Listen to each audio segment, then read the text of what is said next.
HarperAudio presents Passions of a Wicked Earl by Lorraine Heath, performed by Flosnik. Chapter 1. London, 1853.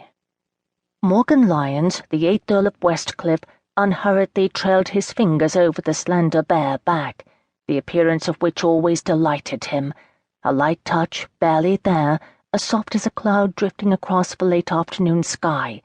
He'd discovered that Anne responded best to only the hint of sensation, as though the torment of being denied more pressure heightened her pleasure. She was such a wonderfully carnal creature, willing to explore passion and pleasure in all its forms. It was the very reason he sought her company. She was soundly asleep, not reacting to his subtle gestures, but she would be miffed if he took his leave without giving her a proper farewell. Gathering up her hair, with its hints of red that often made it seem as though it might ignite at any moment, he draped it over one shoulder, exposing the nape of her slender neck. Shifting his body so she was cradled beneath him, he pressed his hot, moist mouth to the ridge of her spine and began to leisurely travel downward. Moaning low, she stretched languorously, like a feline lazing in the sun. I do so enjoy the way you awaken me." Her voice, lazy, raspy, sultry, caused him to harden swiftly and painfully. With his knees he spread her thighs, opening her to him, and slid into her velvety haven. It was only here, when he could become lost in wicked sensations, but he was master, that the world and all its disappointments receded. Welcoming him with a groan of satisfaction, she lifted her hips slightly, and he delved deeper. Now he was the one to groan, a growl really, low and throaty. This was what he needed, what he always needed, hands gliding, fingers teasing, mouths devouring. Theirs was an ancient ritual of writhing bodies, escalating sighs, and intense sensations. With a triumphant laugh, she bucked him off, straddled him, claimed him. Even as he took her again, even as he caused her to cry out his name, he felt nothing beyond the searing press of flesh. Why the bloody hell couldn't he feel more? True enjoyment, immense satisfaction, contentment, instead of this bloody wasteland of lackluster emotion.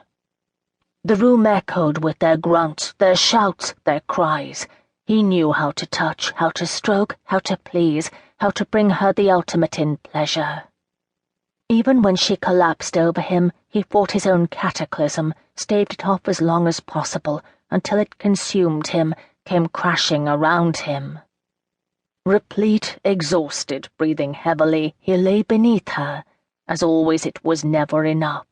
His legendary prowess mocked him, leaving him dissatisfied. Now the physical release was grand, but afterward he always experienced a keen sense of bereavement, of something amiss, something that he could wrap neither his head nor his heart around. He was always left wanting more, but for the life of him he couldn't define exactly what the more should be. He knew only that for all her exquisite beauty she didn't provide it, but he also knew the fault resided with him, not her. He lacked something essential. It was the reason no woman had ever loved him.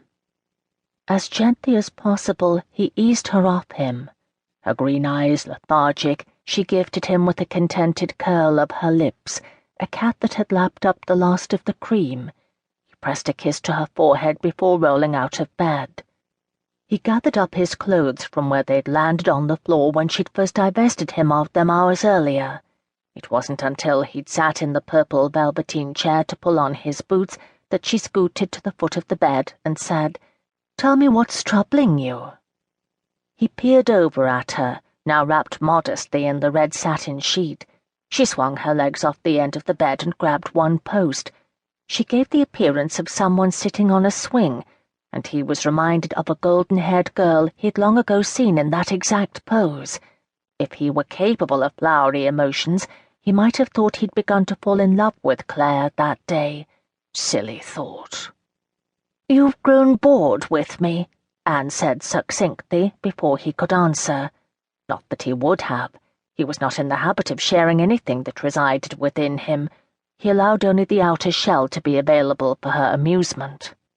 Haughtily, making a great show of securing the sheet more tightly around herself, she walked to the window. "They say no woman can hold on to you. I thought to prove them all wrong."